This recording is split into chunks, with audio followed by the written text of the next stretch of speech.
ایک فاحشہ عورت ہے، توجہ ہے میری بات پر؟ ادھر دیکھیے گا ذرا، ایک بہت گناہ کرنے والی بیوی ہے، وہ گزر رہی ہے، کتے کا چھوٹا سا بچہ پیاسا ہے۔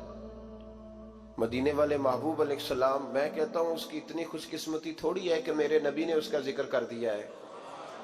اس سے بھی بڑی کو خوش قسمتی ہوگی۔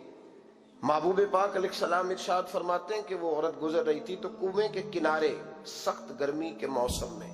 کتے کا بچہ پیاسا۔ لوگ یہاں بلا وجہ الجھ جاتے ہیں، کہتے ہیں ساری زندگی انسان گناہ کرے اور کتے کے بچے کو پانی پلائے تو بخشا جائے۔ او بھائی، مطلب یہ نہیں کہ وہ کتے کا بچہ تھا، مطلب یہ تھا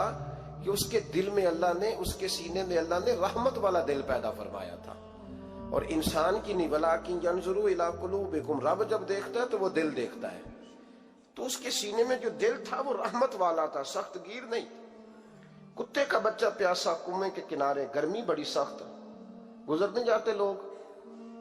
اپنا بچہ اسی کے آگے، اور جس کو دکان پہ رکھا ہے اس کو کہا پیسے نہیں لینے، پکڑ سائیکل، لا سودا،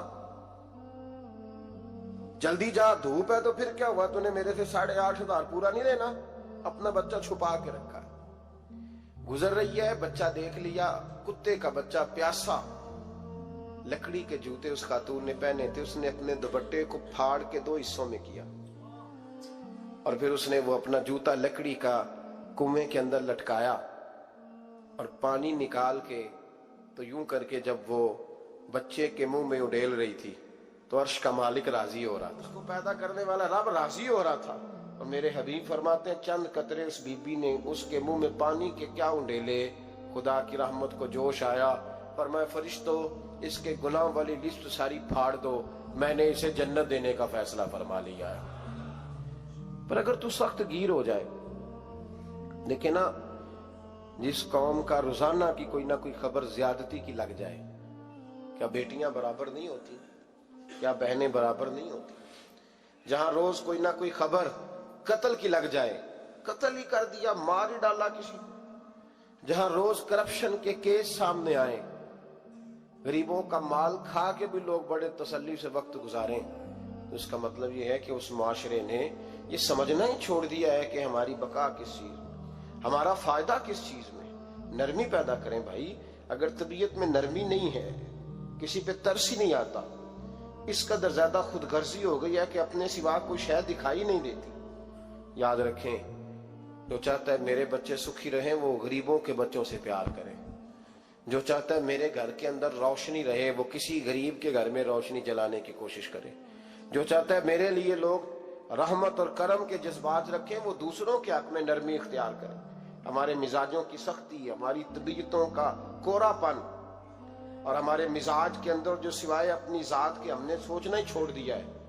اس نے معاشرے کو گھٹن کا شکار کر دیا، اس نے بھائی کا بھی بھائی سے رشتہ لالچ کا بنا دیا۔ زمانہ کسی سے سلام بھی لیتا ہے تو پہلے سوچتا ہے میرا یہ فائدہ کیا کر سکتا ہے، کہاں کر کے یہ میرے کام آ سکتا ہے۔ یہ وہ والا معاشرہ نہیں جس کو میرے نبی پاک علیہ السلام نے تربیت فرمایا ہے۔ اس لیے پلٹ کر دیکھیں حضور ہماری کہاں تربیت کر رہے ہیں، ان چیزوں پر غور فرمائیں۔ نبی کریم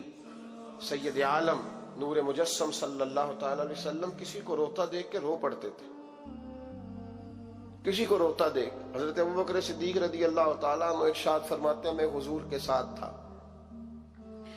ایک میدان سے ہم گزر رہے تھے تو ساتھ ہی ایک باغ تھا، وہاں بڑا رش تھا، لوگ بڑے اکٹھے تھے، بہت سارے لوگ جمع تھے۔ تو نبی پاک صلی اللہ علیہ وسلم نے فرمایا ابو بکر پتہ کرو کیا ہوا۔ جناب صدیق اکبر رضی اللہ تعالیٰ عنہ تشریف لائے اور واپس جا کے عرض کرنے لگے یا رسول اللہ صلی اللہ تعالی علیہ وسلم، ایک اونٹ پاگل ہو گیا، لوگوں کو کاٹ رہا ہے، لوگ اس کو گرفتار کرنے کی کوشش کر رہے ہیں، کسی کے ہاتھ میں ڈنڈا ہے، کسی کے ہاتھ میں رسا ہے، کسی کے ہاتھ میں نیزہ ہے، قابو نہیں آ رہا۔ نبی پاک صلی اللہ علیہ وسلم نے فرمایا چلو میں چلتا ہوں۔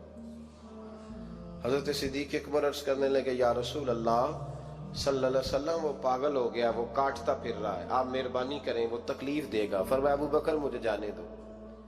جناب صدیق اکبر فرماتے ہیں نبی پاک صلی اللہ علیہ وسلم تشریف لائے اور حضور جیسے ہی کھڑے ہوئے نا، اونٹ حضور کی طرف بھاگا،